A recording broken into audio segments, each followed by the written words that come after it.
सर्वांना सोनाई एंटरप्राइजेस मध्ये सगळ्यांचं स्वागत आहे. मित्रांनो, भारतीय डाक सेवक म्हणून जागा सुटलेल्या आहेत, तर त्या जागा किती आहेत आणि कशा प्रकारे आपल्याला फॉर्म भरायचा आहे ते आपण सर्व गोष्टी पाहणार आहोत.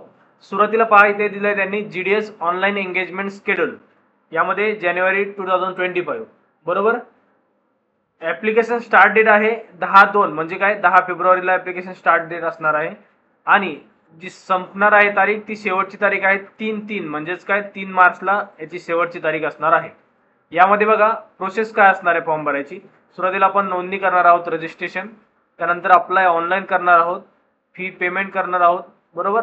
यामध्ये आपल्या 3 स्टेप मध्ये आपलं काय असणार आहे, ऍप्लिकेशन सबमिट होणार आहे, बरोबर. तर सुरुवातीला आपल्याला काय करायचं, 3-4 गोष्टी महत्त्वाच्या आहेत. नोटिफिकेशन नोटिफिकेशन चेक करू शकता तुम्ही. या नोटिफिकेशन मध्ये काय महत्त्वाचं आहे काय नाही वगैरे या सर्व गोष्टी तुम्ही पाहू शकता. यानंतर आपण आता डायरेक्टली रजिस्ट्रेशन प्रोसेसवर जातोय. व्हिडिओ मोठा होईल यासाठी या हिशोबाने आपण फक्त डायरेक्ट रजिस्ट्रेशन प्रोसेसवरती जातोय. तुम्हाला जर चेक करायचं असेल तर इथे वेबसाईट दिलेली आहे. वेबसाईट या व्हिडिओच्या डिस्क्रिप्शन मध्ये सुद्धा दिली जाईल. तर या वेबसाईटवरती जाऊन नोटिफिकेशन तुम्ही चेक करू शकता. यानंतर रजिस्ट्रेशन वरती आपण क्लिक करूया. ओके, रजिस्ट्रेशन वरती क्लिक करायचंय. इथे विचारला गेलाय मोबाईल नंबर, इथे मोबाईल नंबर टाकायचा आहे. नंतर व्हॅलिडेट करायचा आहे तो. नंतर ईमेल आयडी टाकून तो सुद्धा व्हॅलिडेट करायचा, म्हणजे तुम्हाला OTP येईल, तो OTP टाकायचा आहे. त्यानंतर applicant name as per secondary school pass certificate, म्हणजेच काय की आपलं 10वीचं जे मार्कशीट असेल त्यावरती जे नाव आहे ते नाव आपल्याला टाकायचं आहे. इथे वडिलांचं किंवा आईचं नाव टाकायचं. डेट ऑफ बर्थ सिलेक्ट करायची आहे, तुमची जी जन्मतारीख आहे ती. जेंडर मेल फिमेल असेल आणि ट्रान्सजेंडर असेल ते करायचे. कम्युनिटीमध्ये तुम्ही कोणत्या कास्टमधून येत आहे ते तुम्हाला सिलेक्ट करायचं आहे. यानंतर आहे circle in which secondary school pass, तुम्ही कोणत्या सर्कलमधून म्हणजे कोणत्या राज्यामधून पास झालेले आहात. इयर काय आहे पासिंगचं, आणि हा जो कॅप्चा आहे तो कॅप्चा तुम्हाला इथे टाकून घ्यायचा आहे. या सर्व गोष्टी टाकून घेतल्यानंतर पुढे काय करायचं, आता मी सर्व गोष्टी टाकून घेतोय मित्रांनो, आणि त्यानंतर काय करायचं हे तुम्हाला दाखवतो आहे. सर्व गोष्टी टाकून घेतल्यानंतर अशा प्रकारचं पोर्टल ओपन होईल. Please continue filling your details below. यामध्ये आधार नंबर टाकायचा आहे. आधार नंबर टाकला नाही टाकला तरी फरक पडत नाहीये. 11व्या नंबरचा ऑप्शन आहे are you a person with disability, म्हणजे तुम्ही अपंग वगैरे आहात का, तर आपण नो करतोय. यानंतर language studied in the secondary school, म्हणजे तुम्ही जे 10वीला होते त्यामध्ये कोणत्या कोणत्या लँग्वेज स्टडी केल्यात तर लँग्वेज तुम्हाला इथे सिलेक्ट करायचे आहे. आणि सिलेक्ट केल्यानंतर खालच्या ओके वरती क्लिक करायला विसरायचं नाहीये मित्रांनो. ओके, ओके केलं. यानंतर वेदर एम्प्लॉईड, म्हणजे तुम्ही कुठे नोकरी करताय का, तर येस असेल तर येस, नो असेल तर नो करायचंय. यानंतर इथे अपलोड फोटो आणि अपलोड सिग्नेचर आहे मित्रांनो. फोटो अपलोड करताना काळजी घ्यायची की हा फोटो 50 KB वरती नकोय, आणि सहीची साईज ही 20 KB वरती नाही पाहिजे मित्रांनो. फोटो आणि सिग्नेचर आपण अपलोड केलेला आहे. फोटो आणि सिग्नेचर अपलोड केल्यानंतर सबमिट या बटनावरती आपल्याला क्लिक करायचं आहे. आणि सबमिट बटनावरती क्लिक केल्यानंतर हे सर्व डिटेल्स जे दिसतंय तुम्हाला ते व्यवस्थित पाहून घ्यायचे, बरोबर आहेत का नाही आहेत ते, बरोबर. आणि इथे परत सबमिट वरती क्लिक करायचं आहे.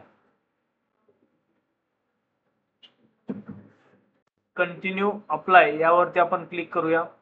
इथे आपला रजिस्ट्रेशन नंबर आलेला आहे आणि सिलेक्ट सर्कल, या सिलेक्ट सर्कल वरती आपल्याला ज्या राज्यातून फॉर्म भरायचा तो आपण इथे निवडू शकतो. ओके, आता आपण महाराष्ट्र निवडलंय आणि सबमिट वरती क्लिक करतो मित्रांनो. बघा, जो आपण नंबर रजिस्टर केलाय त्यावरती एक OTP गेला बोलता येते. जोही OTP आला असेल तो OTP आपल्याला इथे टाकून घ्यायचा आहे मित्रांनो.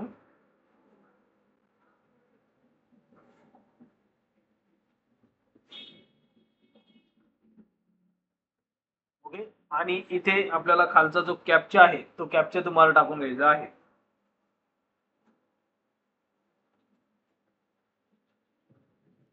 इथे सर्व डिटेल्स आलेले आहेत, आपल्या नाव वगैरे आलेलं आहे, जन्मतारीख, कशामधून फॉर्म भरतो, हे सर्व डिटेल्स इथे आलेले आहेत.